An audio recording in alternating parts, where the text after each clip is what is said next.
Cricket খেলায় রাগ করলা, ফুটবল খেলায় রাগ করলা, এজেন্সি বলে রাগ করলা, আইএস দিতে বলে রাগ করলা, রিয়েল এস্টেট বলে রাগ করলা, স্কলারশিপ বলে রাগ করলা, দিল্লি বলে রাগ করলা, ঢাকা বলে রাগ করলা, স্কুল কলেজের মিমস পেজ গুলাও বলে। রাগ করলা। আশ্চর্য, হঠাৎ করে সম্পূর্ণ একটা জাতি রাগ করে ফেললো কেন? এটা কিরাম কথা রে বাপু? আচ্ছা শোনেন, ঘটনা বলি। বলো বাবাজি। বিষয়টা হচ্ছে এই দুই বান্দা, একটা শিয়াল একটা মুরগি।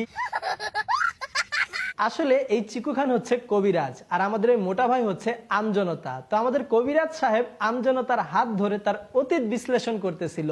তোমার কটা কথা বলে দিয়ে যাবো, কথা কটা যদি সত্য হয় সত্য বলবা তো। কবিরাজ অতীত বিশ্লেষণ করবে, এটাতে তো কোনো সমস্যা নাই, কিন্তু বিষয়টা হচ্ছে বান্দা একটু পরপর আবার জিজ্ঞেস করতেছিল, রাগ করলা? রাগ করলা, রাগ করলা। মানে কাজ খারাপ হোক না কেন, বান্দার মানবতা ঠিকই আছে। একে তো করে ভণ্ডামি, তার উপর আবার শুরু করে বিসমিল্লাহ বইলা। একবার কও বিসমিল্লাহ।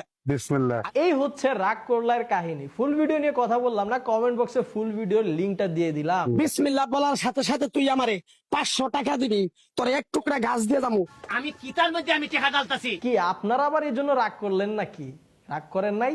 রাগ না করলে ভিডিওটা শেয়ার করে দেন।